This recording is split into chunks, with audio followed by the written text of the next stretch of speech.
Hati ng pruwa yung biniak.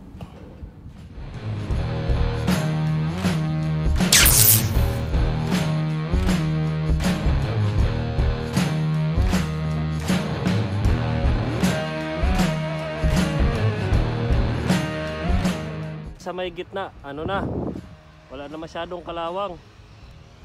Ayos na dito, kunti na lang oh. Yan, spot na lang. Yan. So medyo mas mabilis na ito hanggang doon sa dulo. Doon naman sa kabila, natira ko na yung mga worst places. Yan. Yan yung grabe kalawang dyan. Marami. Dito naman sa gilid, wala na masyado. Yan o. Kukunti na lang. Yan.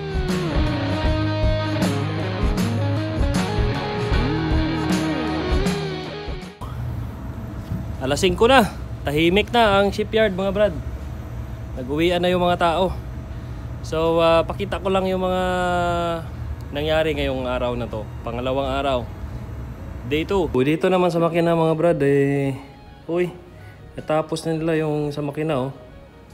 Kanina ginawa na yan, kaso naibalik na oh, lahat. And then dito rin. So ayos na pala. Mabilis lang yung ginawa ng technician. So ngayon nag-ano sila oh.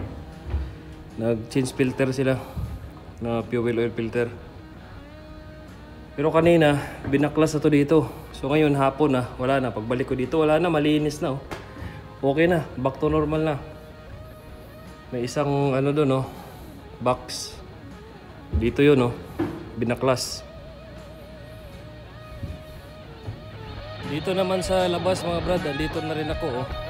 Yan. Medyo bandang gitna na ako.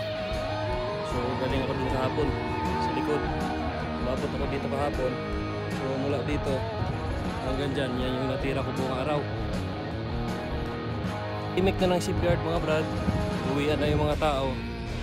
Lagpas na ng alas 5. So kahapon oh, yung binaklas nila. Yan nyo, iniwan lang nila yung mga welding machine nila oh. Ang liit lang ng welding machine. So tingnan natin yung progress dito.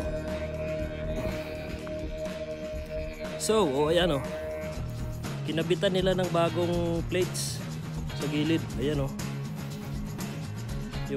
yung parang framing. Naglagay na sila, nagsimula na sila maglagay. So yan palang nagawa nila. Saka ito oh, yan bago na, yun pati doon sa baba. So iniisa-isa nila pala na palitan lahat. Yan. Oh. And then dito banda wala pa. Pinuputol nila pa lang nila, binabaklas pa lang nila yung mga plates doon. Yan na yung mga plate na ilalagay oh. Yan na, naka-ready na. Nakalagay na dyan sa punton. Sa pruwa, ito naman yung binaklas nila dito. Yan. So tinanggal nila yung may bended dyan oh. Malaki. Kaya tinanggal nila yan. So yan na, nakabaklas na yung bended. At bukas siguro maggawa rin sila ng framing yan dyan, kagaya doon ng ginawa nila sa kabila. So yan. Yan yung nangyari dito sa day 2. So wala naman masyadong ginagawa pa.